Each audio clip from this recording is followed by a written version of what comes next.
And we're live with Dragon Lord Big Texas Goat for the Two Veterans, Two Brothers, Two Views weekly talk show, episode Niner. Yeah. Creeping up on the 10th episode next week. Man.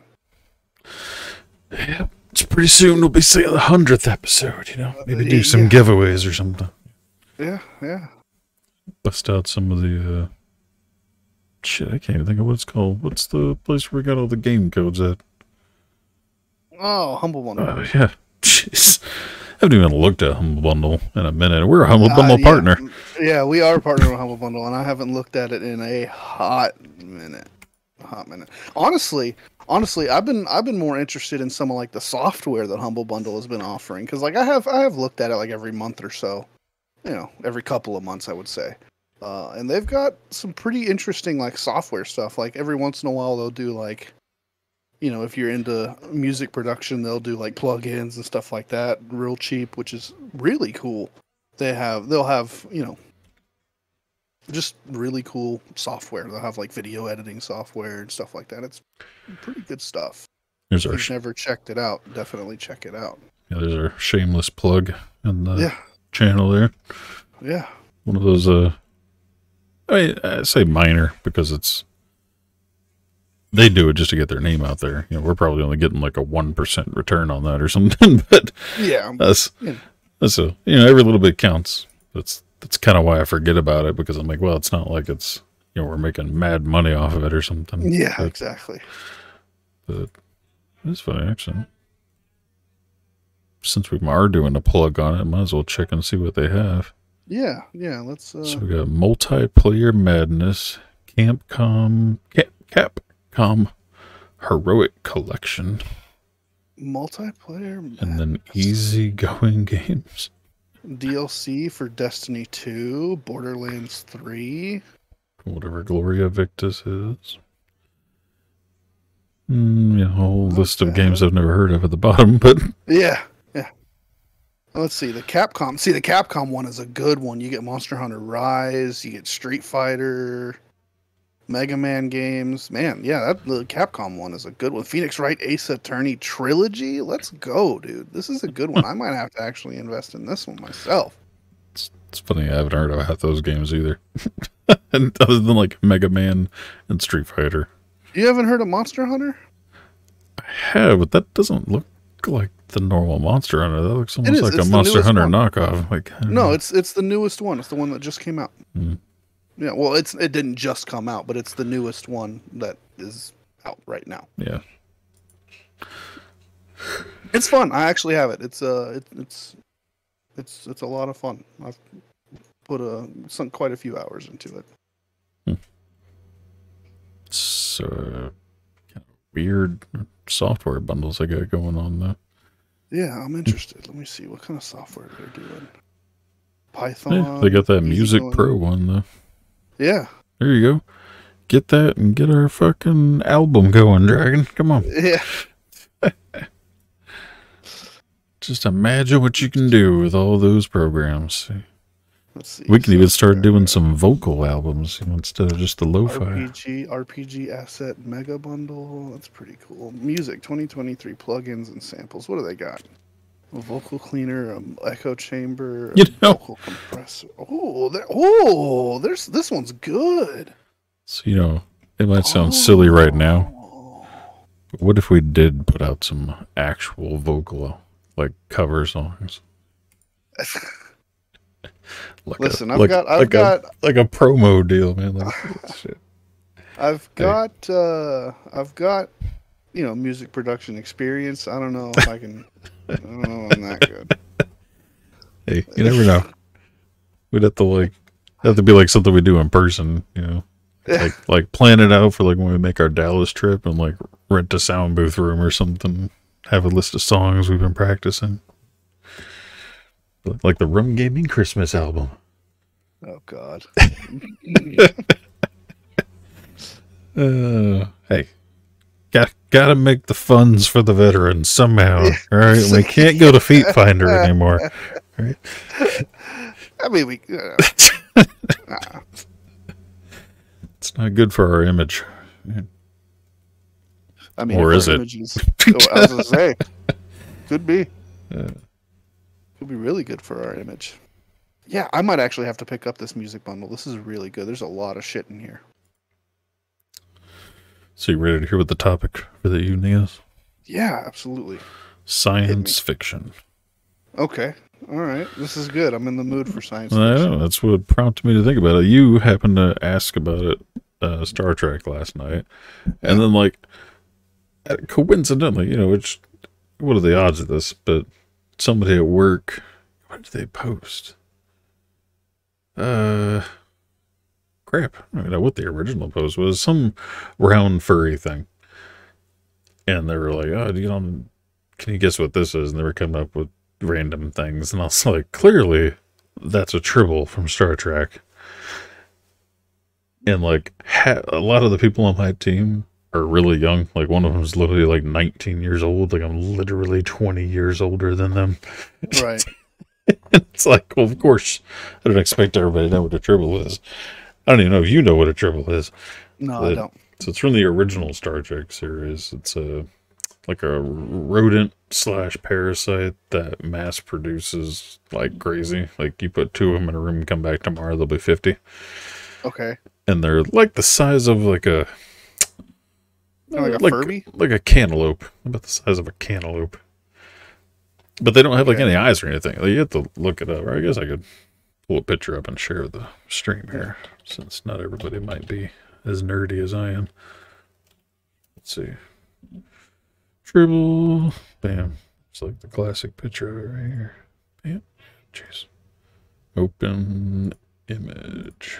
Well, okay, it's gonna be a little fuzzy. Well, let me find a better quality picture. That's like a terrible picture.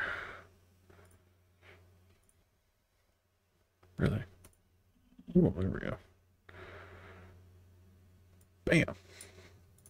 That's a Tribble. Waiting for it to show up on the stream here. Okay. And All right. you got like, I think it goes over. Yeah. Kind of put the zoom in, but like that's them all over the spaceship. They're just furballs that mass breed. Okay. It's depicted as a small, gentle, cute, and slow-moving, but rapidly reproducing lovable species. Anyway, yeah, like nobody knew what a Tribble is. And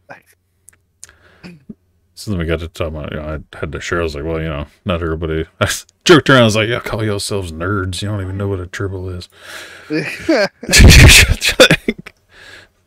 Ask anybody that's around my age, they know what a Tribble is, or older even. Yeah. No, I mean, I've never really gotten that much into Star Trek, and obviously I've heard so much about it. And well, that's so what's funny many, about the Tribble. It's like people that haven't seen Star Trek still know what a Tribble is because it's used as a point of reference in a lot of things. Yeah. Except you still haven't heard of it. But, so we got to talking about, how I've watched every Star Trek season except the original and some like the more like, 2020 and newer ones. Right. But it's funny, I call myself a big sci-fi fan, but as a lot of people that know me have a really shitty memory. And like I can watch every season of Star Trek, but if I were to watch them all again, it'd almost be like watching it for the first time. Yeah. But I've seen almost every Star Trek. I've seen every Stargate, and so on and so on and so on. And it got me thinking of, and the reason I like watching these shows is because I always like imagining like what it would be like to be in that universe. Yeah. And, and this stems off into things like Heroes, or the TV show Heroes, not superheroes. Right. And like Harry Potter, Supernatural, all these different universes. And it just, if you really start thinking about it, like, what would our life be like today if just this part of these other universes existed? Yeah, I mean, It's funny to think about that because I think about it too, but I always like rationalize it in a way that it's like, okay, sure. Let's say we live in, let's say the Harry Potter universe, right? Who's to say that I'm even gonna be, one of these, students at Hogwarts or whatever the case may be. I could just be like a normal fucking person living my everyday life and not even knowing that this whole thing exists in the background. You know, like to an extent. Same thing with Star Trek. It's like I could be just like a regular civilian on the Enterprise, just kind of going to school and doing their job. Like nothing special about what I do. It's like that's working on the assumption. It's like, oh, I was an officer at Starfleet Command. It's like, well, maybe not. Well, I am talking about just being one of the regular people, though. Like, yeah, how much different would it be to open your paper, CNN.com or whatever, and see articles about the Wizard War going on instead of Ukraine War going on? Yeah, I mean, but at the same time, like if you think about like, at least in the Harry Potter universe, right? There are, Muggles that have absolutely no idea that world even exists. Yeah, they just but live on. I'm like going off the middle ground of saying it exists, but you're not one of them.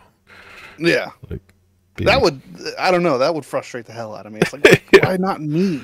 Like, or even say non-magical. We'll just say like Star Trek, where it's like, yeah, you might just be a member of the Enterprise. You might just be a cook. Yeah. Not really doing anything. But you're still flying through frickin' space. You still got aliens walking on the ship every now and then coming through your chow hall line. You're getting this special food request from some alien that can only eat, food injected with mercury or something. Yeah. But I don't know. I feel like the novelty wouldn't be there, right? Because it's like, at that point, it would be normal, Yeah, it would be, but I'm saying it's hard to imagine it now, Yeah, for sure.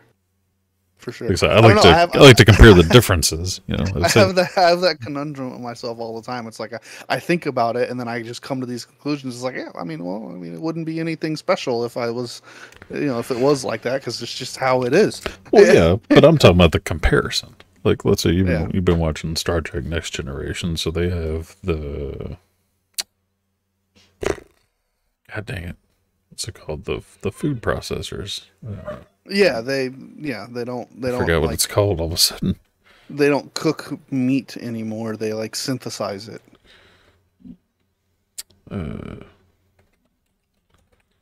Yeah, but they synthesize everything. But yeah, what's it called? Well, there's a food synthesizer. Replicator. Yeah. Yeah. So the replicator that can literally recycle and make practically anything. And it's like, when you compare, what's normal for us, the closest we get to that is I can go and eat out anytime I want. Depending on where you live, like say in Houston, you could pretty much have anything you want. I can just go get anything.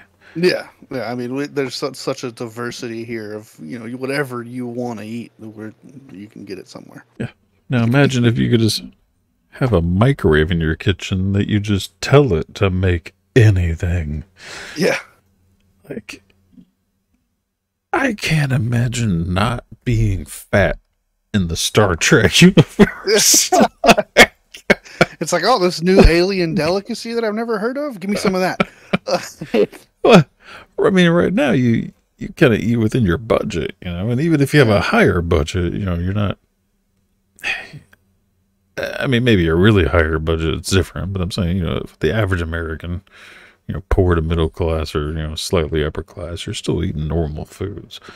But me, like, by God, if I could have like a burnt-in brisket sandwich every day, whew, or just anything like that, like, instead of like, oh, let me eat a, 20-cent popsicle, let me get a bowl of gelato, I mean, it's interesting to think of that, but like even watching the show, like any time that they're eating, I never really see anything spectacular on the plate.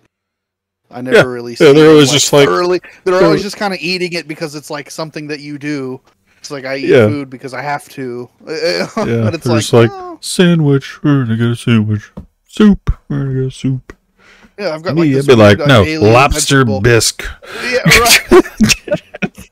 Like, I don't want to eat this like alien vegetable that I've never even seen before that doesn't look natural. It just accepted as my food. It's like, no, I want a fucking, you know, I want a lobster po' boy. Like, what the fuck Yeah, is this? yeah. I mean, anything. God, God, imagine the food you would try. Oh my Like, god, I'd try anything. yeah, just God. I feel like I would just never stop eating. I don't know. That's just, I can't imagine not being fat. Man, just imagine just every single menu item in the world by every chef, everything Yeah, right there. I mean, at your fingertips. just think you could spend 1 month trying every type of sushi. Mm-hmm. Next month, every type of pizza. Next month, every type of sandwich on a lunch meat and cheese combination. Next month, every kind of meat. Different animal every day. Like, just, it would never stop.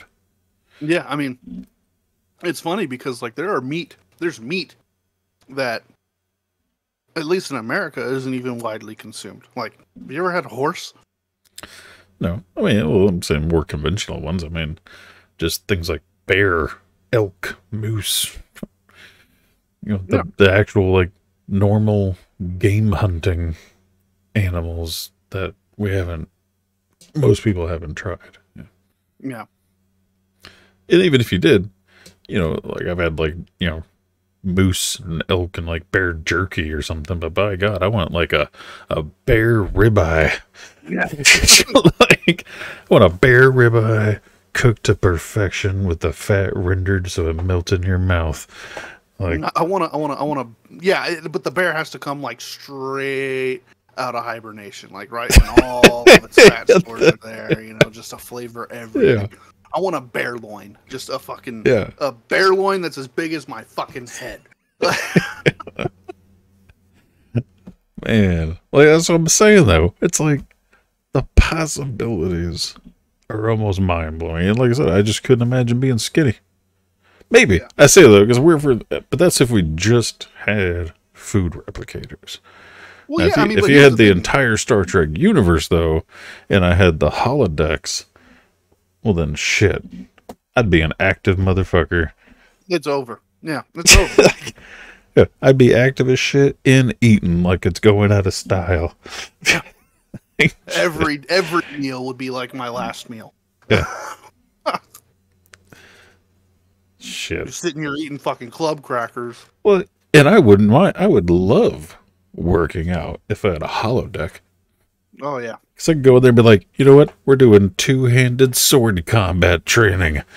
That's my PT for the next 2 hours. Like, fuck walking on the treadmill. Yeah. I'm going to do real life Call of Duty DMZ right now.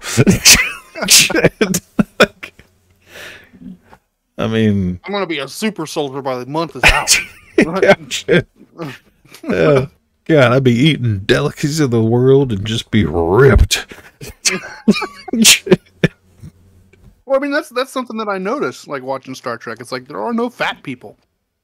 Yeah, well, because they have the holodeck. I mean, yeah. And you gotta imagine everywhere you gotta go on that fucking ship is a fucking journey. It's not like they have the little. What do you call those things at the airports? Those like treadmill things. Yeah, floors. Yeah, I mean, and not only that, you also have to think like theoretically, Starfleet Command is a military body, so they probably regulate physical requirements and regulations and things like that. But I mean, even the civilians, you don't see any fat civilians walking around. Yeah, that's true. True. But yeah, see, you don't think about it till you start having a conversation about it. Yeah. Yeah. This is the kind of shit. This is why I love sci-fi, because my brain wanders for the rest of the day after watching things where I'm like, man, what could I do with that? Yeah. Yeah. And it makes you think, as far as like say the Star Trek fleet, or what is it called? Not called fleet. What is it called? It's Starfleet Command. Starfleet. Yeah. Yeah. So it's like you think now, like we joined, the Army and the Navy, like man, like I feel like I'd jump right onto Starfleet. Well, I mean, you can join the Space Force now. That's not the same. Like, man, the thought of like as far as getting on the exploration thing, which is going to be the tricky part, you got to remember, it's going to like join the Army. Everybody's like, I want to be a Special Forces Ranger and travel the world. Well, yeah, that's only 1%. The other 99% is you. All right? Yeah, right, exactly. Like, who's to say that you would even be stationed on the Enterprise?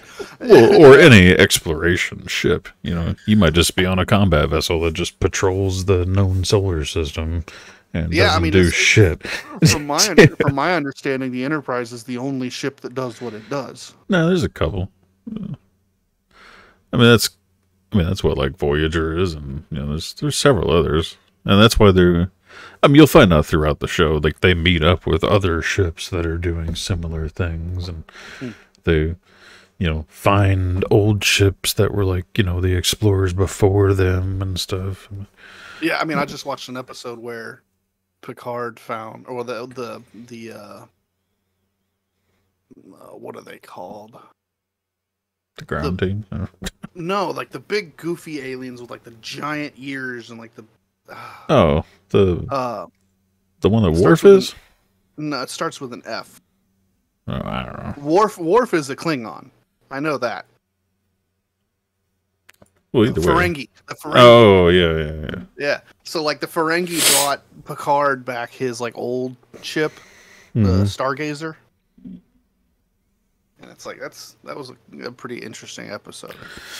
Yeah, I mean, if you're the kind of person who likes thinking what ifs, like that's why I like sci-fi, because it brings all those what if things into your mind. And I mean, this is going to be long down the road, but once you're done watching Star Trek, the Orville is fun to watch. I've watched the Orville. Oh, well, that kind of ruins it. I almost feel like you should watch Star Trek first.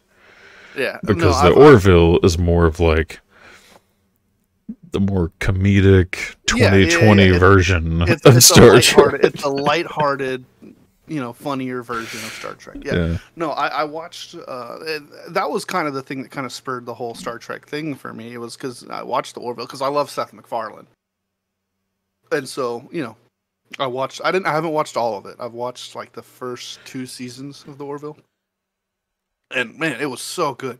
It was so good. And so I was, everybody was like, "Oh, it's like Star Trek. It's like a, Walmart brand Star Trek. It's a comedy Star Trek." And I was like, "Okay, well, maybe I should watch Star Trek." I mean, I wouldn't say Walmart brand. That's a little harsh. Yeah. You know what I mean, though. It's a direct Star Trek ripoff. If anything, I'd say the Walmart brand of Star Trek is like some of my other favorite 90s shows, like Andromeda and crap, there's one more. I don't know. Well, it'll probably show up on this list here down the line. But there's a couple 90s ones that, like, I told you about how I can watch everything and then go and rewatch it, 5-10 years later, and that's like the first time. And like, I wanted to go back and rewatch these shows, but like they're too 90s. Yeah. That makes sense. Where I'm like, it's like oh, this is dated. Yeah, I mean, dated only because of the quality of the show, not because of like the jokes or anything like that. But that's kind of one of the reasons why I haven't watched like Battlestar Galactica. Or the original or the new one? Any of them. I haven't seen any of them. Well, the new one's fine. It still holds up. I actually just recently rewatched that one. That's another one I would highly suggest. That's also on like the top sci-fi list, which is, so, like, I guess I like it as a soldier because it's more soldierous. Yeah, give me like a cliff notes of Battlestar Galactica. What's the premise? Give me a Uh, synopsis. so the main overlying story is that kind of reminds me of like iRobot to a different level. So Okay. humans made robots, and those robots became sentient, and then they had a big war, and were almost brought to extinction, and then they came to like an agreement, and all the robots went off to make their own little robot world and leave the humans alone. And Okay.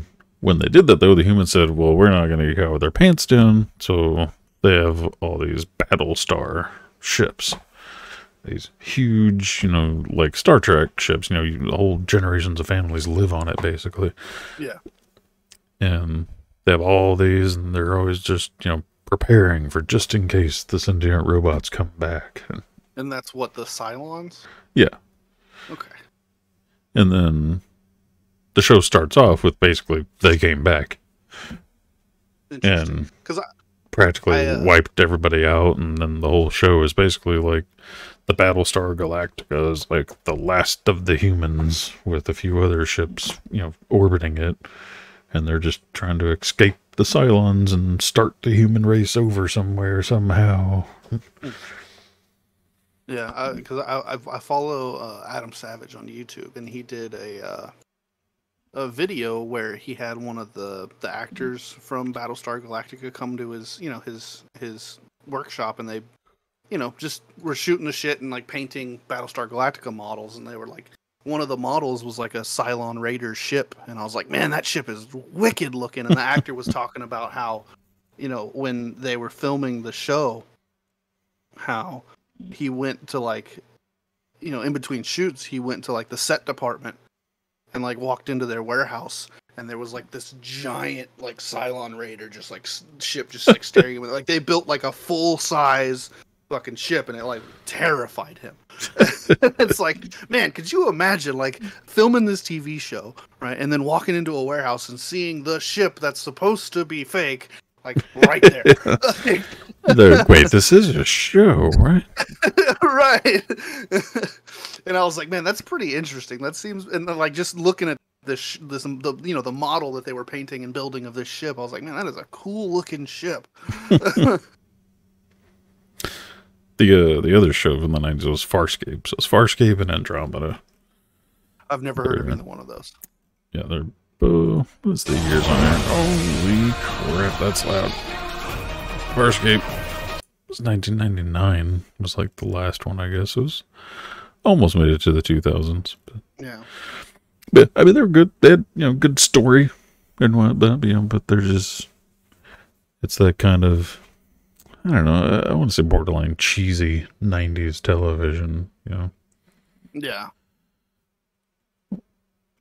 Yeah, I mean that was kind of one of the things that was kind of one of the preconceptions I had about like Star Trek, because like I remember like it being on. I didn't never necessarily like watched it, but it was on in the house, when with my mom, because she liked watching it, and I always thought it was kind of cheesy. And it's like now that I've kind of grown up and like I've watched shows like The Orville, and I appreciate the concept. Well, it's like, no, this is really good. The original Star Trek.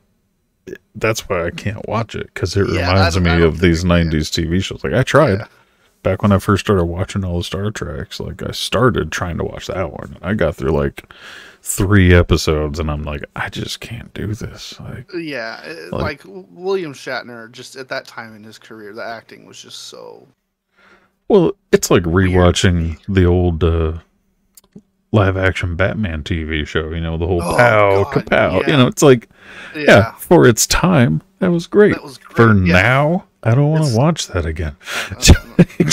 No interest. And it's like, you talk to any real like Trekkie fan, and they'll think it's blasphemy that I haven't watched the original show. But I'm just like, I just can't. Like, and that's why when I asked you about it, I was like, other than the original series, which one was your favorite? Because I assumed you'd watched them all, even including the original series. But I was like, I don't have it in me to watch the original series. So other than that one, which one do you recommend? And when you said you hadn't watched either, I was like, okay, good, I'm not alone. Well, that's like, because I felt like I was alone in that, because it's like I want to get into the universe and I want to enjoy the show, but I don't want to be like shunned by the Star Trek community I when I mean, you start will, talking about it. Yeah. anytime I bring it up to a real Trek fan, they're like, "What?" I'm like, man, sorry, dude. Yeah.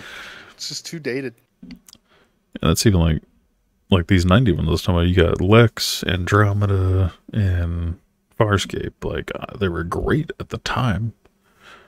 And even a little bit past it, I mean, me and the wife watched all of like Andromeda and Farscape when we were in Germany. Mm-hmm. So that was like 2004. But it wasn't that far off of when the show stopped. like Andromeda here is 2000 to 2005. So I mean, it was airing at the time we were watching it. So Andromeda. That sounds familiar. Yeah, it's got Kevin Sorbo. It's the main character. It's another Gene Roddenberry. I mean, it's literally the creator of Star Trek. Made Andromeda. I'm trying to think if I've ever okay, I have heard of this.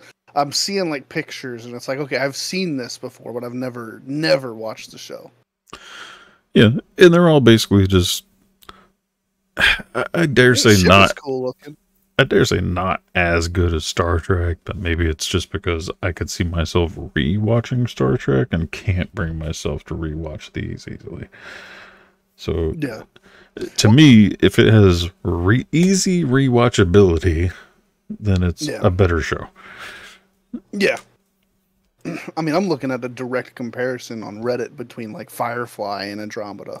Well, Firefly is great.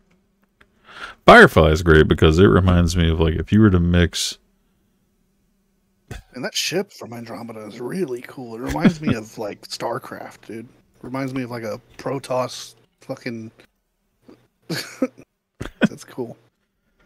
The Firefly reminds me of like if you were to mix like Cowboy Texas Wild West with space and sci-fi. Like that's why I loved the Firefly TV show. Like, it almost reminds me of, like, the Mimnatar Eve space environment. Like, rust bucket ships, It's just cool. Yeah. I don't remember what the Andromeda ship looks like. Speaking of sci-fi, did you see they released the trailer for Dune, the second part of the Dune movie? It's about time. Oh, did you watch the Dune movie? Oh, yeah. Dude, oh, my God, it was so good. I'm a weird Dune fan. So. I wasn't. Like, I tried watching the original. I've tried which original? multiple occasions. Which original? Let me see. Let me see if I can figure out which one. There's the original movie from like the 80s. And then there's it's technically a mini series. So Dune 1984. That's like Dune. Like dated, kind of hard to watch, slow-paced Dune. And then there's Dune, the mini-series. It came out in 2000. It's like 3 mini movies, and I actually have like the collector's edition in the living room, and I think I actually have it on Plex or something. Frank Herbert's Dune. So that one is more up to speed and better. That came out in 2000. It's 4.5 hours altogether. Yeah, no, I mean, I couldn't. I couldn't get into either one of them. Like, I tried. I really did. But this new one, man, oh my God, it blew my socks off. Because the new one had a budget. Good. It was so good. And it's like it's almost made me like want to go back and like retry the original and give it another college try. If you were to go back, I would watch this one, the miniseries one. The miniseries. But I mean, with the new ones coming out, there's almost no point. But if you ever really want to get into Dune, I could tell you how to read Dune. So those that aren't Dune fans, you have Frank Herbert and Brian Herbert. Frank Herbert's the father who wrote Dune, and then he wrote like Children of Dune, Gods of Dune, Emperor of Dune. It's like 4 or 5 books after Dune, and they're all written, I want to say in like the 80s, maybe earlier. I don't remember when the first Dune was written. Let me see. I'm curious now. Oh, wow. 1965. Holy crap. I didn't realize it was that old. so, Yeah, so anyway, it's dated. his father It's dated. wrote Dune and all the books after Dune. And then his son, Brian Herbert, came and wrote the prequels, kind of like Star Trek or Star Wars, and then Star Wars Episode 1, 2, and 3. So Right. his son came and wrote Episode 1, 2, and 3 of Dune. Okay. The problem with Frank Herbert's way of writing is if you start reading Dune, you'd swear you're in the middle of a book. He just starts off name dropping, item dropping, place dropping, and you're like, what are you talking about? Yeah. Like, I think that was the reason. That was what kind of turned me off. Is like I would try to get into it, and I'm like just immediately lost. I'm like, what the hell is going on? So his son though breaks everything down, and he wrote the prequels to Dune. So if you read all the books that his son wrote and then go read Dune, then you're good to go. Interesting. So if you ever want to get into Dune, great book series. I've only actually read all the ones that his son wrote. I still have yet to actually read all the ones that the father wrote. But that was back in my reading days. I'm not so much of a reader anymore. Yeah, no, me either.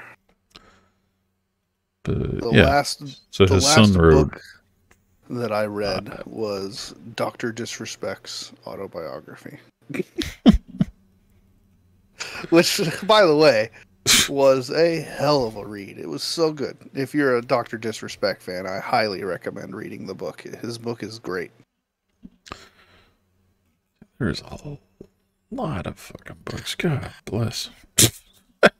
I'm looking at the list. There's more than even I knew about. Like, but yeah, his son, as far as the ones I know, there's like 5 or 6 books. 7? I don't know. Damn, I didn't realize I read that many. I read 1, 2, 3. No, I didn't read that one. Or yeah, I did. 5. Okay. And then 6, 7, 8. So 8 prequel books. And then his father, the ones that I know of, he wrote Dune, Children of Dune, God Emperor, Heretics of Dune, Chapter House Dune. It's a long series. Did you ever watch Blade Runner? Oh, yeah. See, that's another one I've heard a lot about, but I've never seen. So, it's cool. Which one do you recommend? Both. They go together. It's like part 2. So there's one that's like the 1982 Blade Runner. Yeah. And then Blade Runner 2049, I think, is part 2. Yeah. It's the continuation of Blade Runner. Okay. So it's technically a 2-part series. Yeah, that's another good one to watch. Blade Runner, yeah. Blade Runner 2. I can't remember it. I remember them being good. I need you to make me a sci-fi watch list. Bro, I could go forever. That's why we're having this talk. So, back to the sci-fi TV shows, though. We went over the 90s ones, and then get the old Battlestar Galactica, which kind of reminds me of like old Star Trek. It's 1978. Like, I can't watch it. New one, though, totally worth it. I have the like collector's edition of Battlestar, too. It's like more of a nerd than people realize. Stargate. That's right. Stargate. Yeah, I've heard a lot about Stargate too. So I'm hard pressed. If you're like trying to pin me down, like what's your favorite universe? And it's hard to say. Stargate is another one. Have you ever watched any of the Stargate shows? No. Have you seen the movie? Nuh-uh. You haven't even seen the movie? The movie came out in what, 94? Why are we friends? We're not friends. We're family. Jesus. It's like a sci-fi sin. So, God, do you know anything about Stargate? I know absolutely nothing about Stargate. Nothing? Nothing. What? Like nothing. Nothing. Oh my I've god. seen like posters and like Stargate Atlantis and like Man, dude. SG-1 and things like that, but it's like I don't never seen it. So Stargate's really You cool. have to remember, I've never really been like a TV show kind of person. I mean, you have been. You just haven't been watching these. I mean, that's fair. That's fair. I don't know. So Stargate's really cool because it kind of links you with American or not American, U.S. God dang, not U.S. Earth history. Fuck, I was gonna say world history, but that was too vague. So you have Earth history tying into this sci-fi universe. So Right. the movie is based, and they found some stuff in Egypt, and it was basically a gate. It's a ring with runes on it, and up on like a pedestal. If you've ever seen like literally just Google Stargate to see Yeah. what a Stargate looks like. So they found that, and they were trying to figure out what the fuck it is. Is it just a monument or whatever? And then basically, long story short, come to find out it's actually a portal. It's a machine. Like it makes portals. And it's like a passcode portal. So all those runes around the ring, you move the little control arm to each one, kind of like a combination lock. So you do like rune 2, 8, 3, 8, 1, and it opens up a Right. portal to another Stargate on another world in the universe. And you Interesting. walk through it, and boom, you're in that world. And the whole crazy thing was, I guess they're saying like in the movie is like, oh, the Egyptians like created these and put them all over the universe. So that whole like crazy, conspiracy theory that aliens built the pyramids Yeah. is like what Stargate is based off of. Yes, they did, and here's how they did it. Because they were an advanced Interesting. alien race that traveled to worlds around the universe via stargates, and their ships their ships came in and they landed, like their ships created the pyramids. So their ships were pyramid ships, but they were like hollow in the middle. So the pyramids was actually their ship's landing pad. It would land on Okay. top of the pyramid, and the pyramid would hold the ship there. Interesting. Okay. So it's really cool, at least as far as the movie goes, as far as tying in the conspiracy theory of aliens and the pyramids Right. into how that would work. But then the whole TV show is they figured out the Stargate and they start traveling worlds, kind of like Star Trek, visiting different worlds and races. Except in this case, they just pick a different combination and walk through it and, see what happens. Like, so they send a little, like, like kind of like a bomb robot first through to kind of make sure it's not like a lava planet or something. They send a little drone through basically to make sure the air is breathable and they're not going to die as soon as they walk in. And then, once they realize it's, safe-ish, then they send a team in. And that's the main cast of the show, is the, like, squad that goes through the portals. And just every episode, every other episode, they're just, visiting a whole new world, whole new race, whole new, you know, culture and stuff. And kind of like just like the Star Trek universe, it's the interesting Every episode is concept. different. Yeah.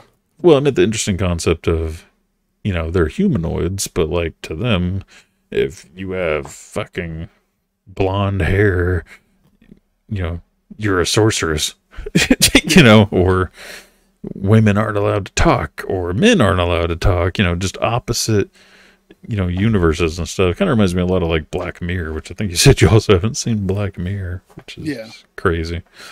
But yeah, it's crazy. They do a really good job of kind of showing like minor changes in different humanoid environments, compared to ours. And Yeah. the team kind of has to, adapt accordingly every time they go. Yeah. Yeah, I mean I like that concept. I mean, obviously, I'm enjoying Star Trek, and that's kind of what the whole show is about, right? Exploring these new, Yeah. universes and new, life forms. But like you have, like, there's a whole other aspect that we haven't even talked about yet, and it's a show that I haven't like watched, but I've seen a number of different episodes called Timeless. Have you ever heard of that one? I don't think so. How new is it? It's fairly new. It's about this like government 2016. secret team that they have a time travel device, and they go through and they're working, basically against this other corporation that also has one that's like trying to disrupt time. There's And only two seasons, by the way. Yeah, and change the outcome of history. And so it's this TV show about this team of people, jumping through time to try and make sure that the timeline stays correct, and that time and history doesn't change. It's really interesting. And so throughout this episode, every episode is a different time period that they go to, where they have to develop these costumes and try and fit in and not lead on that they're time travelers and things like that. It's pretty cool. It looks cool. I'm not to add that to my list. Yeah, it's good. Especially because another thing, I mean, I'm like this, but part of the reason I'm not up to speed on current TV shows is because I basically like to wait until shows are done. Yeah. And then I go back and just watch them all. Not like all in like a month, but it might take me 6 months to get through it, but I'd rather just finish the entire story. Yeah, I mean, I'm the kind of person that I would rather wait for it to all be done, or at least an entire season to be done, and then just sit down and watch it all at once. Yeah, at the very least, I'm waiting till the season's done, but yeah, in most cases, I'll wait till the whole series is done. Yeah, like The Witcher. I didn't watch The Witcher until the entire first season was completely done. And then I sat and we watched The Witcher from the whole first season from beginning to end in one sitting. Well, that's I did that with The Mandalorian, but then I still haven't seen the second season of Mandalorian. Oh, so I just recently started watching The Mandalorian.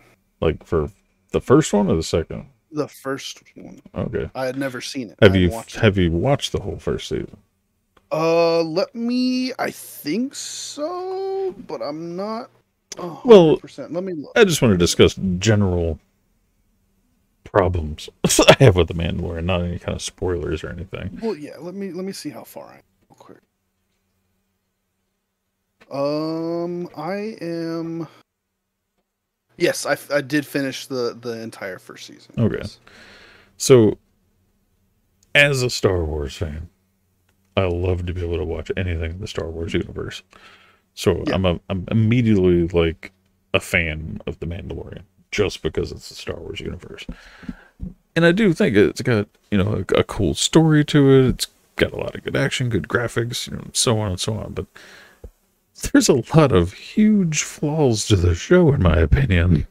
Like, ooh, let's hear it. We may have we may have a little bit of an argument here. Let's hear it. So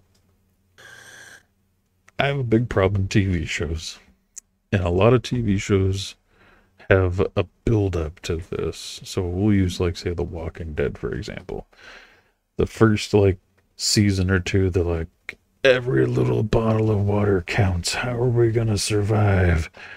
And then, by season 10, just water is never discussed again. Yeah. We just have water. We have food. They show a picture of their little garden, but nobody really thinks about the logistics of how big of a garden and how much water you need to keep 50 people alive. The logistics are just never discussed. You just assume they figured it out. We're good to go. Yeah. And you just accept that because you watch them slowly get to that point and you just assume they have it down packed now. And I think Grace is stalking me for some reason. You have a wild Grace has appeared. What do you want? Good night. Good night. You're just gonna Good night, stand Grace. there with your BPS Extreme shirt and not say hi to anybody? Okay, bye. Some people may not even know that Grace has a head. Yeah, she's headless. Yeah. But anyway, my point is, a lot of those things, if it slowly builds up to that, you're like, okay, you just kind of accept it. That they have food and water. They figured out a way to make it work. And then there's other shows and movies, where they just want you to assume out of nowhere. And Mandalorian has a lot of those things. And the only one I can really remember now, because it's my case in point example every time I talk about it, is whenever he goes to the spaceport, where the mechanic is just like her and like two robots or drones, whatever. Oh yeah. And he's just like, here, watch the child. I'll be back. And just leaves. Total stranger, never met him, on a planet he's not super familiar with. You're just supposed to assume that because he's a Mandalorian, nobody's gonna double cross him.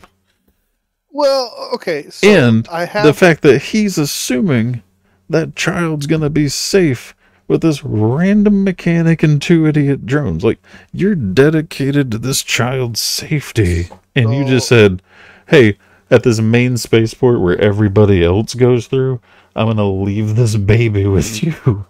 So there are some holes in your assessment there. You may need to rewatch because that's not what happened. Mando docks at this spaceport and discusses repairs with this lady and discusses money. Right? Yeah. She knows that he's a Mandalorian. She knows he's a mercenary. So he's like, look, I don't have your money to fix my ship right now, but I'm on a mission right now that's going to get me the money, fix my fucking ship. Yeah. And so she agrees. He does not mention the child at all. He tries to keep the child in the ship hidden, which is the also child stupid. Comes out. Still. Yeah, you're dedicated to this child's safety and you just leave it there. She finds the child. He doesn't ask her to care for it. She finds it and decides. I swear I remember at a second point that he does ask her to. Well, yeah, after she's already found it, right? After the child presents itself and comes down like out of the ship and she's like, "Oh my god, there's this child here." She takes it upon herself to care for it, and when he comes back and realizes that she knows about the child, he's like, "Okay, well, you know about it now, and you seem to want to protect it, so protect it for me, I'll be back." Yeah, but that's my point. Why are you trusting the rando mechanic? Yeah. Who else are you going to trust? Not the rando mechanic. I mean, I'm just saying, you could have landed somewhere a little stealthier, did a little bit more tactical solutions to it other than landing at the main spaceport and asking the random mechanic to watch the child. Yeah, I mean, I don't know. I maybe you're right. But we just say, "Oh, that's cool." Yeah, that makes sense. It's like, well, but does it though? I mean, the thing is she was already protecting it before he asked her to. Yeah, but you're being hunted by things that you can barely defend yourself against. So your solution was, well, I'll leave you with this mechanic. I'm just saying, you seem like you can hold your own just like I can, is what that was almost implying. But at the same time, right, it's like, if I were in Mando's situation, like, what else would I do? It's like, I'm not going to bring it with me because that's going to draw fucking attention. You go and hide it somewhere. Well, I mean, obviously, me trying to hide it on my ship was fruitless. No, so, hide your ship. Or you take her speeder and go somewhere else and, I don't know, stash it in a hole in the ground. Would have been safer than leaving it with her. Maybe. I don't know. I feel like if you'd have stashed your ship somewhere safer, it wouldn't have been. They wouldn't have been able to repair it. He had to take the ship. Yeah, It well, was that's what I'm saying. You take dilapidated. It like was one of her destroyed. shuttles or something and bring the child somewhere else. I'm just saying, like, you're on the whole planet. You're saying that was the only and best solution? Yeah. Again, you're just expected to believe that was the best plan of action. Sure, and yeah, With and no I mean, context or explanation to it. I guess on that premise they got me because I didn't see any issue with it. Yeah, and I get it. I mean, on one hand, I'm like, okay, you don't have to explain every little detail to me. I get it. Yeah, But, it's kind of my same concept of, like, even with The Walking Dead, where I'm like, I feel like every now and then you should come back and be like, at least have them having a discussion of, like, man, we need to make sure we're rationing properly because last week we were running short or something. Like, yeah. but instead you just expected to just be like, no, they got it. Yeah. No problems whatsoever, no bug problem, no crow problem, no, how much water does it take to actually maintain a garden like that? How are they getting the water from, like, a river up there? So many logistic questions that you're just like, they got it. Yeah. I mean, I don't know. The Mandalorian I didn't have too much of an issue with, but I tried watching Andor and I got like 2 episodes into Andor. I haven't watched And like that one. I got 1 episode into Andor, and like the first episode, like it just like drops you into it. It's like, what the fuck is going on? Like, who is this guy? Like, what is he doing? Like, I don't know. I was just like, what's going on here? Hey, Timeless is number 48 on the list. Oh, on your list of sci-fi? Yeah, I looked up like top 100 sci-fis. Yeah. Timeless is good, man. I suggest watching it. Like I said, So I haven't watched it all the way through. I've watched like episodes here and there. So I haven't. I'm not an expert on the show by any means. Like I said, I've only seen a couple of episodes here and there, but the episodes that I have seen were really, really good. there's 2 here. The next 2 on the list. One is another like hard dated one that I tried forcing myself to watch that you may or may not have heard of. It was called Sliders from the 90s. Sliders. And it was almost kind of like TV Stargate. show? Yeah. It reminded me like Stargate. They kept... Actually, it kind of reminded me of like, Highlander, the premise of Highlander. He keeps jumping from one body to another, trying to get back to his body. Never seen Highlander. Well, I didn't ask you if you've seen it. I just asked if you knew the premise of Highlander. No, I did not. I do not know the So, Jerry Connell for what? Sliders, Ben? I think so. Yeah, he's the main character. Yeah, Jerry Sliders. O'Connell. Yeah.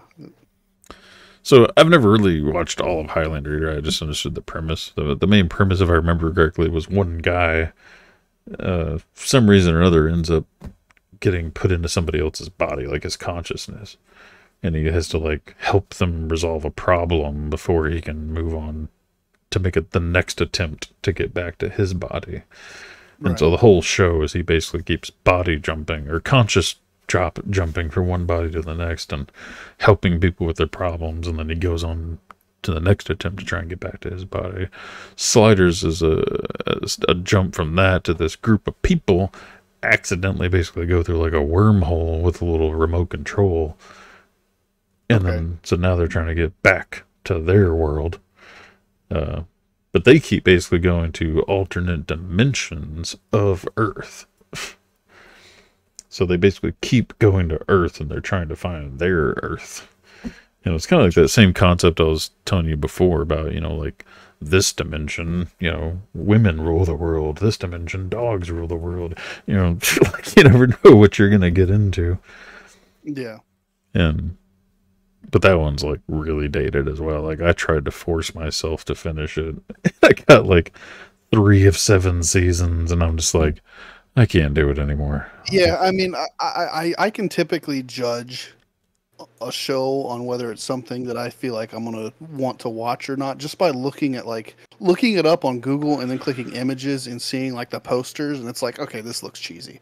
Yeah, I mean, it's 1995. I mean, low budget 1995. It's like it reminds me of like Animorphs. yeah. Now, A good one though, and I think I've told you about this one, is Dollhouse. That one's really cool. TV show. Let's see the description, so I don't have to think of it myself. A secret facility, the Dollhouse, erases all personalities of a person and her fellow, like soldiers per se, so they can assume any relevant personas they may be assigned. So basically, they're kind of like programmable. So kind of like the Matrix, like you can just inject abilities. Yeah. Except they take it one step further, and they can actually inject personalities. It's got Harry Lennox in it. That's pretty cool. Yeah. But, so like, what it is this company gets like assigned out missions, like say corporate espionage or something. Right. And so they'll inject what's basically like a shell of a human with all the personalities of like, seductive corporate office business lady so she can work her way up the chain, but also has like hacking abilities and persuasion and anything that could possibly help her to do this corporate espionage mission. And then they accomplish the goal, give the buyer the corporate espionage they need. That agent comes back to the Dollhouse, and then they wipe her back to a clean slate. And when they're wiped and in the Dollhouse, they basically just have like the basic functionalities of like eat, sleep, and hold general conversation. Interesting. And it's pretty cool. They got like 5 of these agents at the Dollhouse, and they go out on different missions and whatnot. And the premise is kind of like you go there as like a job. Like you say, I'm willing to be a Dollhouse agent. And you sign a contract to like be an agent for like a year. And it's a full agreement, like I'm willing to do anything. Fight, sleep with people, kill people, whatever. And then at the end of the year, you get your personality back and like $1 million check.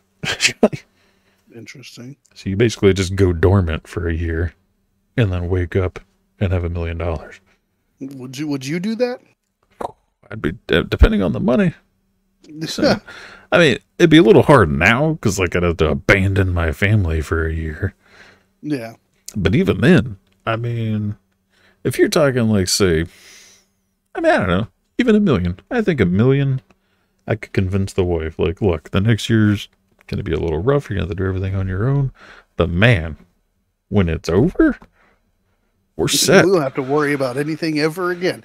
I mean, so I've always talked about like how much money I would need to be set. And I feel like I would still work, but at least at that point, you'd have no mortgage, no car payment. You'd have a decent house, decent cars, and no debt, no payments to make other than just like your utilities. Yeah. So like, I mean, like Ben said, it's not much different than like deploying in the military almost. Yeah. If anything, it's better. Yeah. Yeah. Yeah. That's what I'm like, yeah. I mean, I'd do it. The difference is like, you know what I'm doing on a deployment.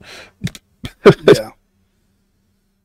But yeah, it's oh, is that what I'm thinking of? Quantum Leap instead of Highlander?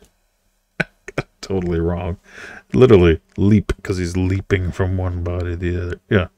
Quantum Leap is the one I was talking about, where he jumps consciousness from one person to another.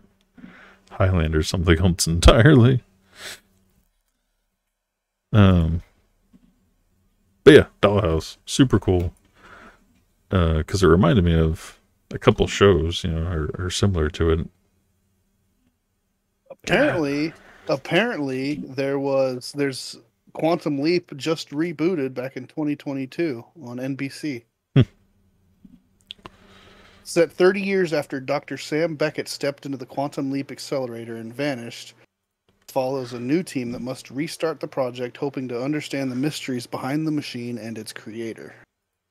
So that's another one, though, like the original is, a little too dated for me to want to watch. Yeah. So we've talked about a lot of space stuff, but I want to tune you in on a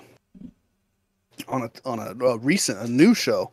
that I watched a couple of episodes of with a couple of coworkers of mine that was really intriguing. It's on Amazon Prime Video. It's called The Peripheral. Hmm. And the synopsis doesn't really say much about the show, so I'll expand on it. But what the synopsis says is set in the future when technology has subtly altered society. A woman discovers a secret connection to an alternate reality as well as a dark future of her own. So, this show, it's kind of like Ready Player One in a sense, where it's based in like this virtual reality program that is, Oh, you told me about this. yeah, that is like semi-linked to actual reality. So, like, you know, pain and death in this virtual reality can also lead to pain and death in the real world, for the user. And for the first like 3 or 4 episodes that we watched was really good. And I've been wanting to like take the time to like continue watching it. I just haven't. I don't know. Yeah. But it's like that kind of concept has always like intrigued me. Like even on the scale of like Ready Player One, like, or like the movie The Gamer. Did you ever see that movie? Yeah. Yeah. Or there was another one where these I'm trying to remember what the name of it was, but it was about this kid that was, you know, playing this game, and he, you know, the I guess the government wanted him to play this game for them, you know, to try and study, you know, his skill in the game to, like, you know, hopefully maybe, you know, help their actual strategy. And then they find out that it wasn't a game. It was actually, Oh, you're like, talking about Ender's Game. Ender's Game. That's it. Yes. Yeah, I actually just recently rewatched that one like a couple months ago. Yeah. That was a crazy movie. That's one of those huge twist movies. Yeah. That's kind of why I rewatched it. I was like, okay, I think it's been long enough that I don't remember how they got to that point. Yeah. Because it's one of those movies, it's kind of like watching any of the M. Night movies. You know, it's like once you've already know what's going to happen, it almost kind of sucks watching it again. Yeah. So that's why I hadn't seen Ender's Game like since it came out, and then rewatched it this year. It's still great. Based off of a 1985 science fiction novel. That's crazy. Oh yeah, well that one's in space too. But, so speaking of other just sci-fi things, and because we're getting low on time here, there's a recent one. So still sci-fi, you know, or sci-fi. I think superheroes are sci-fi, in my opinion. Yeah, sure. So, have you seen the Heroes TV show? It's just called Heroes.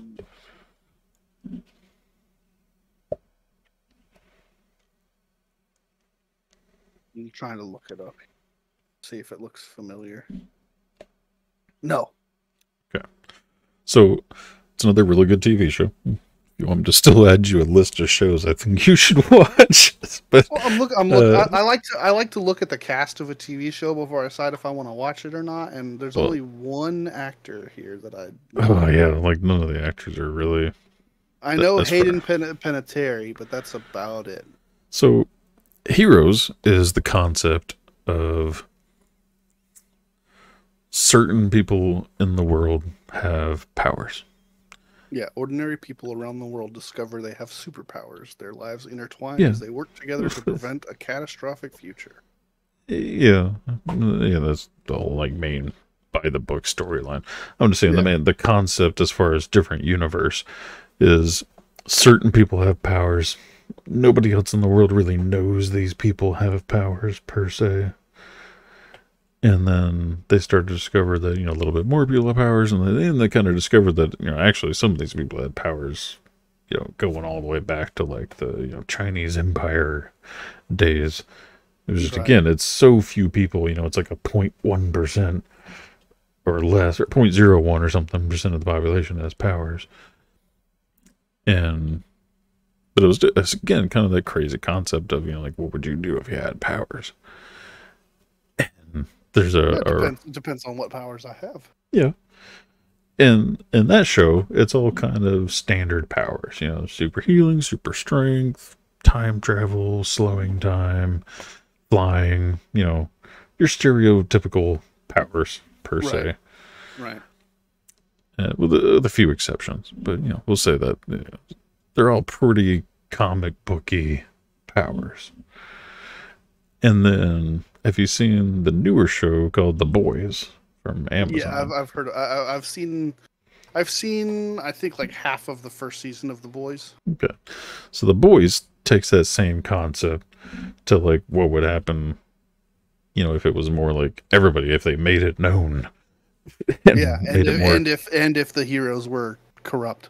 Yeah, I mean, there's corrupt and heroes, but it's more like villainy, not corrupted. Yeah, Using their powers for bad, not necessarily villainistic, is what heroes goes for. So The Boys is another interesting twist on that, of, you know, literally like more modern, you know, use your powers for good, use your powers for bad, in a more modern-esque kind of environment, as well as showing like corporate superpowers, you know, which is another interesting concept. Yeah, like celebrity and politician, political superheroes. Yeah. And then, so there's a more newer one. I'd love to think it's like this year. Let me look it up real quick just to make sure we're accurate. It's called Extraordinary. Yeah, 2023, actually. Like literally this year. The whole first season, pretty sure, is already out. Let me double check. Yeah. Whole first season is done. What is it? 8 episodes? They aired them all like at one time. January 25th. Just here's the whole season. So Extraordinary is a whole nother take on superheroes. What if everybody had superpowers and the 0.01% was the people that don't? But I'm looking this up, and so, one of the heroes is called Jizz Lord. Let me just. Oh yes, that's a comical story, but I'll tell you it before the stream's over. But I want to finish telling you what the show's about. So it takes a different kind of twist. You know, all these other ones. You know, even if you think of like Harry Potter and The Boys and the heroes, and usually all these kind of things, even in the comic book world, is usually it's the 0.01% that has powers.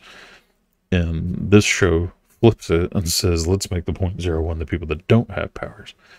But then they take it one step further. Like, well, if everybody had powers, they can't all be fucking comic book powers, right? Yeah. Which is usually how the 0.01% is. Everybody has a major comic book power. Well, in this show, 0.01% don't have powers, 99.9% do, but some of them are fucking pointless. You're going to get a power, not a superpower. Yeah. So, literally, so you think of, like, say, Cyclops, for example, right? It's fucking super laser eyes, destroys anything like Superman, right? Yeah. Well, in this show, one guy literally just has laser pointer eyes. It's just laser pointers. Yeah, that's his power. He can do laser pointers with his eyes. It reminds me of Deadpool, like X-Force. Yeah, Zeitgeist. Like I vomit acid. Yeah, it's like that. Except everybody has something weird like that. Domino. I have extreme luck. Yes. Hey. But she makes it work. Well, yeah. So to get to the point was, as far as the weird ones, so the guy that just has laser pointers, the more kind of couple comical ones is one guy can produce any item he wants or you need or whatever. You tell him like, I want a flashlight or a phone or a marker or something. You know, like I want the new Samsung fucking Note phone that came out in 2023. If he thinks about it, he can make it. The problem is he's a 3D printer out of his butt. He can poop out anything that he thinks about. And it comes out clean, but it still comes out of his butt. And it takes him just as long as like pushing out a hard poop. I'm looking at the cast on IMDb and some of these character names. Jizzlord, PDF Man. I don't know what PDF Man is. PDF Man. So the story with Jizzlord real quick. So and this isn't the guy who's named Jizzlord. Another guy's special power is anytime he makes physical contact with somebody, kind of like Rogue from X-Men, how she sucks powers and sucks life force out of people. Sure. Except anytime he makes physical touch with somebody, they orgasm. Awesome. So he can't touch anybody without making an orgasm. And the comical part of the show is the main girl is trying to utilize, like she finds out about him, you know, she wants to orgasm, like she just wants to have a good time, but he's trying to not do that. She's like, no, I want people to get to know me and whatnot, you know, and then once we get to know each other, you know, then, you know, we can utilize my power. And so they ended up not sleeping together and just sleeping in the same bed together. And she like tries to slowly wake up while he's asleep and lean over and touch him so she can orgasm. Well, at the same time that she's trying to sneak over and do it, her cat is on the nightstand and starts leaning into him. Oh, God. And the cat happens to paw his face, like right as she's about to touch his face. And the cat jizzes all over his face.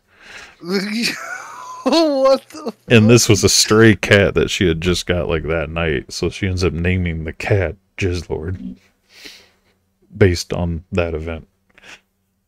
And apparently this cat is a person with a power to turn into a cat. Yeah, he's a what do you call that? An anamorph? Is it an anamorph? Yeah. Or a polymorph. I was trying to think of what they called it, like Supernatural. But yeah, he's an anamorph polymorph. But he's like broken. He like anamorphed and then got stuck in anamorph form for so long that he forgot he was a human. Interesting. And then he like all of a sudden pops out of it and he's like, what? And he doesn't even know how to be human anymore. He doesn't remember his human life or anything. But yeah, it's a funny watch. Really funny. I look forward to the next couple seasons. The tagline is extraordinary on Hulu. What if everyone had superpowers except you? Yeah. And that was kind of the premise of like our whole conversation. It was like imagining what it would like be like in that universe. You know, where it's like, would you be mad that you didn't get a power? Oh, I'd be pissed. But then what if your power was something like the orgasm guy? Great. I can pull chicks. I mean, is it great? You have to walk around like Rogue, but worse. You have to like walk around a full turtleneck, long sleeve, and gloves everywhere you go. And then imagine like a fly lands on your face. I mean... anything living that touches you that has a sex organ is going to orgasm. I mean, but how bad could a fly orgasm really Well, I'm be? just saying. You know, some bird comes flying at you and you're trying to swat it away. That just seems like fun, honestly. I mean, it has its fun, but that's for the rest of your life. That's fair. Yeah, that'd probably get annoying after a while. Yeah. And I mean, you think about it, even just having sex, well, the woman would be like chain orgasming. Yeah. like I almost feel like it would even be difficult to just have sex yourself, because Well, okay, they would almost be in like convulsions because they wouldn't be able to stop. What happens if I touch myself? Do I Nothing. orgasm? No. Nothing. No. No. That makes it less fun, I suppose. Yeah. It's weird. Where it's like I look at it like, man, like, yeah, I would want to roll the dice. I would say that. Yeah. But I don't know if I'd be mad about it. I'd just be like, well, that sucks, but could be worse. Yeah, I could be the orgasm guy. Yeah. Yeah. But what's funny, what I started thinking a little deeper about that, and it's like, how do you know you don't have a power? Yeah. Because some of these powers are so weird. Like, maybe your power is if you stare at a plant and think grow, it grows. Yeah. But how would you know that unless you looked at a plant and thought grow? Yeah. Like, with so many, billions and endless possibilities of powers, like, how would you even know you don't have a power? In that movie or that show, I can't remember what age it is, but it's like the moment you turn like 21, you get your power. Like, that's when it like activates. But you don't know what it is. You just know it's now activated. And it got me thinking, they say like 0.01 doesn't have a power, but I'm like, how do you know? How do you know they don't have a power? Yeah, true. It could be anything. True. You could be like, well, I don't leave fingerprints behind. Well, how would you know unless you go and get fingerprinted? Yeah. This is, again, a crazy universe, where you got some people that have standardized powers. Like they have comic book powers in the show, super speed, super strength, things like that, flying. But then they have, laser eyes, laser pointer eyes, or, orgasm man, or, my thought process of I can look at any plant and make it grow. You're like, all right. It also makes me like wonder, like, the logistics of having a superpower, like the semantics of it. Like let's say I have the power to fly. It's like, how do I control how fast I fly? Do I just harder? Yeah, I mean, it's like in any of the superhero movies we're watching, it's just kind of a willpower thing. Yeah, it's kind of like, I look at it like whenever you get mad, you can calm yourself and focus and just be like, okay, relax. Like, same kind of concept. You just say, more power, faster. Yeah. You put I would imagine it probably takes a certain amount of like mental effort, energy. Yeah, effort. Kind of the same concept of like, keeping yourself from getting mad or calming your heart rate down or anything. You have to focus on it, and it takes a little bit of mental energy. That sounds like a really fun exercise to just think of, like, the worst superpowers you could probably, like, I mean, when you look at it from that universe, like, it could be anything. It's funny because it makes me think there's a comedian called Stephen Lynch. He does songs, just stupid funny songs, and he has a song about if he could be a superhero, what would his power be? And he just like comes up with like these stupid, like really funny, like useless superpowers. And like during the skit, he like part of the song is like ask the audience. It's like, if you were a superhero, what would your superhero name be? And in this particular like special that he did, a guy in the crowd like yells out, and you can hear it like on his microphone. A guy in the crowd yells out like, "How about fuck you, dude?" And the guy's like, "That's a hell of a super name." Fuck you, dude. You drop that TV. Why? Fuck you. Strangely compelling.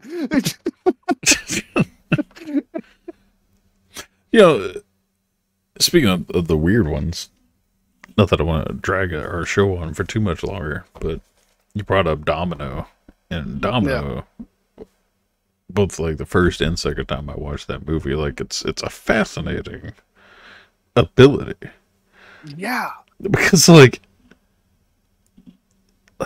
the possibility, it sounds dumb, but you think about the possibilities. Well, yeah, but the interesting thing to me, like if I had that power, like extreme luck, right? The hardest part about mastering that power, which I thought was pretty cool about the way Domino did it, is like you just have to trust it, right? You just have to do what you're gonna do and trust that your power is gonna back you up.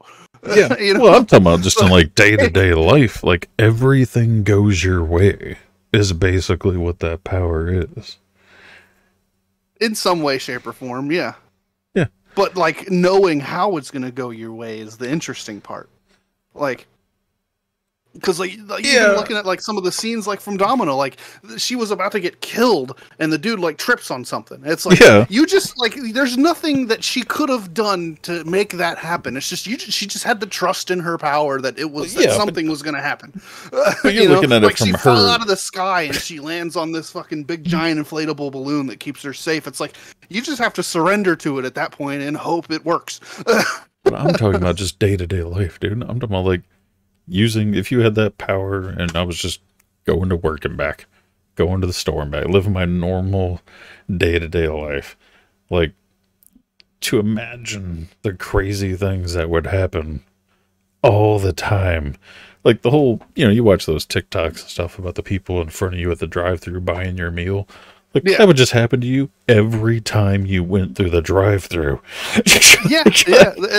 That's interesting because like I feel like a power like that is not something that you control. Like you can't control luck; it just happens. But that's what I'm saying. Like, imagine how crazy it would be. Just everything would always be happening in a good way. Yeah. You go to pick up your pizza, they're like, "Oh man, we actually made 2. Here you go."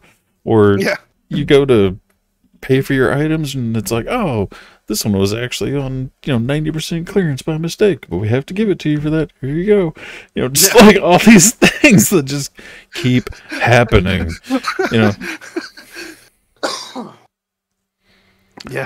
Just like, I don't know. I just think of crazy things, like as far as at least like financially, or like you're a streamer and like randomly the world's #1 streamer decides to go and raid you.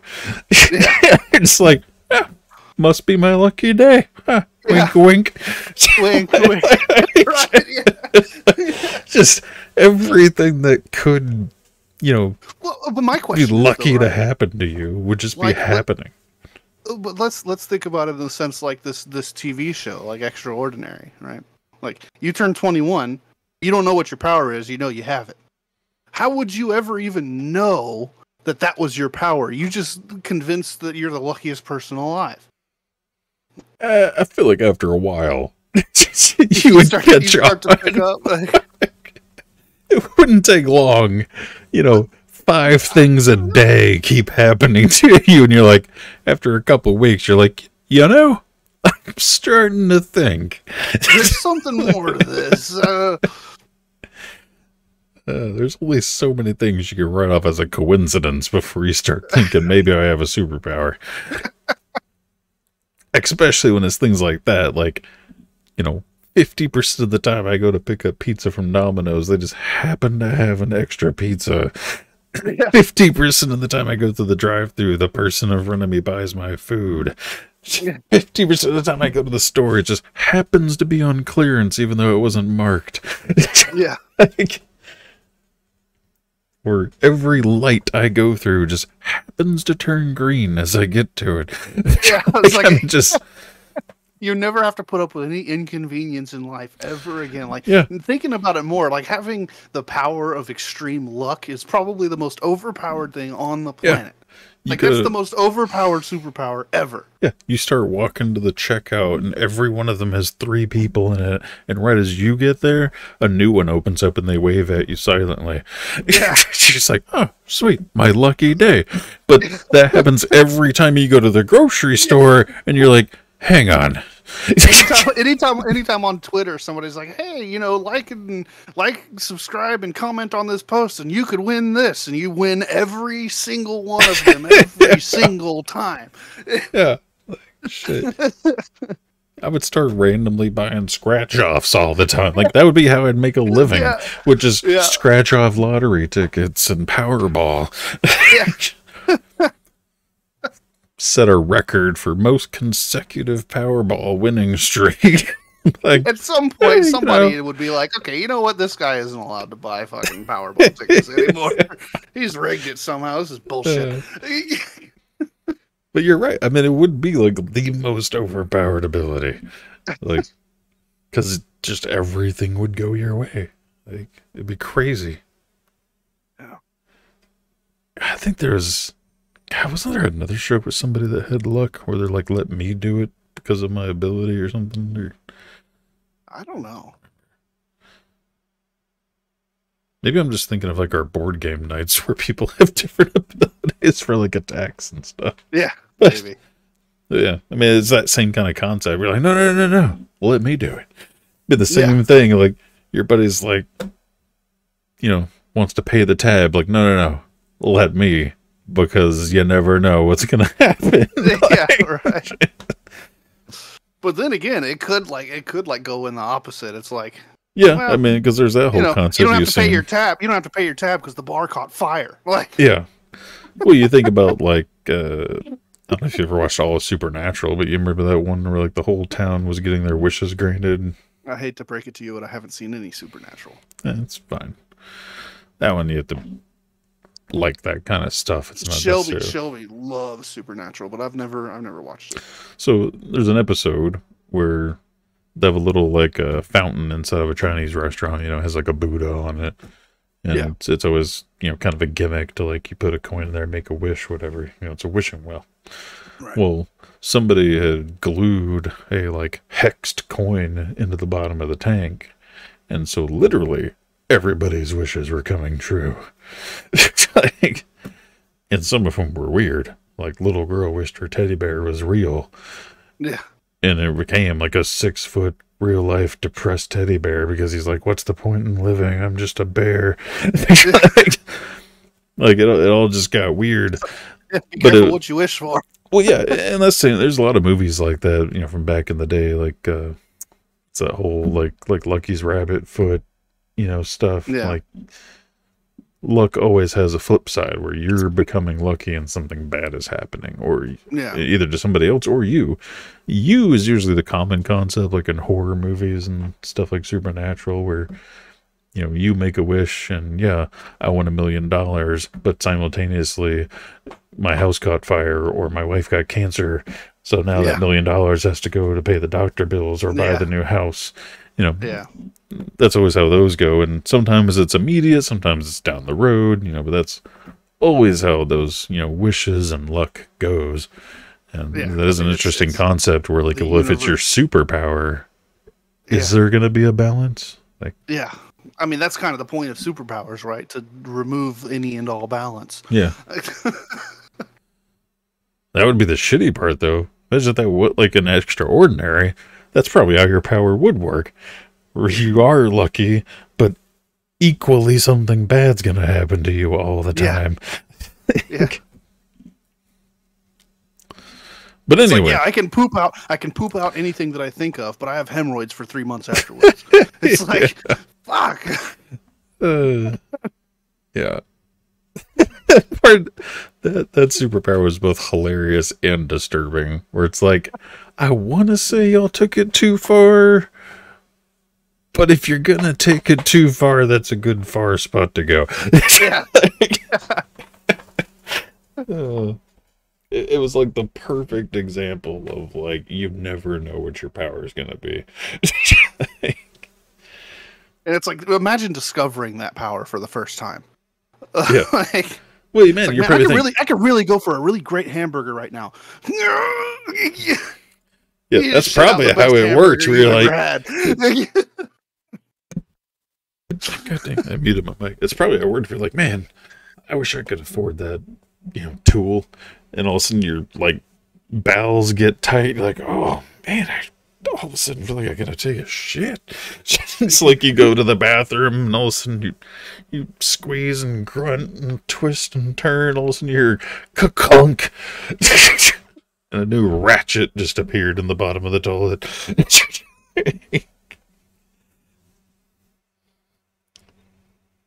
What if that was your power? You could only poop tools. Tell you, man, the pooping going to be a weird power, but by God, I would take advantage of it. I'd be pooping out gold bricks. Yeah. Or platinum coins. Or probably something easier. Platinum nuggets. Or platinum bearings. It's something that I can pass. Yeah. I'm not going to try and pass $1 million cash. You know, that's going to be rough. Unless it's $1 million bill. But anyway, I think we're going to go ahead and wrap up our stream here. Yep. But yeah, it was a nice, interesting topic. Sci-fi. I'm a semi-big sci-fi fan. I watch. You were talking about having a lot of horror on the Plex show or server, but that's the wife. I'm more sci-fi. Anything sci-fi draws my attention. That's my go-to movies, my go-to TV shows. And like looking at this, top 100 list, I was looking at for the ones that I watched and things to talk about, and I was immediately like, I've already got like 5 more shows on my to watch list now, just from looking at that list. I'm like, oh man, I never heard of that one. Yeah, definitely watch Timeless. It's good. Yeah, especially because it fits my wheelhouse being completed already. It's only 2 seasons, so I'm like, I can knock that out. And I'm actually in between shows right now because I don't even remember what I finished watching recently. But yeah, I'm kind of watching 3 shows at once right now. I'm watching Star Trek. I'm watching Mandalorian. I'm watching Andor. I'm not watching any. We're still watching Fear the Walking Dead. I still haven't seen like the 2nd season of The Witcher, and I need to buckle down and watch that. I haven't seen any of The Witcher. If they do come out with a 3rd season, I don't know if I'm gonna be able to watch it, because Henry Cavill is not going to be The Witcher in the 3rd season, and I don't think they could pick anybody better to play the part. Telling you what, looking at the sci-fi list, I got a list for you of things that you haven't watched. Black Mirror is definitely towards the top, though. That is an amazing show. For anybody watching that hasn't watched it, if you like sci-fi, Black Mirror is where it's at. The whole alternate universe type stuff. It's crazy. Yeah. But anyway, yeah. So until next week, we'll be here, and we'll be back on Monday and Wednesday for our additional streams. And as always, we are a non-profit organization doing 3D prints, and the long-term goal of giving away gaming computers to qualified veterans. So if you have any interest in helping us out or in need of a 3D print as a veteran or no veterans, let them know. Or reach out to us if you're interested in helping out in any way. Or check out our website at rum-gaming.com. Also, quick little shout out, we are going to be at DreamHack in Dallas on June 3rd for anybody that wants to meet us or come hang out. Yep. If you are in the Dallas area or feel like making the trip, DreamHack is it's a pretty cool convention. It's gaming based. It's mainly for tournaments and things like that, but they have expo halls, they have tabletop areas, they've got merch, things like that. So yeah, if you're interested, definitely come out and come see us. And if you're a veteran, reach out to us. We can get your hands on a code that gets you and your immediate family coming with you tickets for free. Yep. But yeah, other than that, anything else to recap on?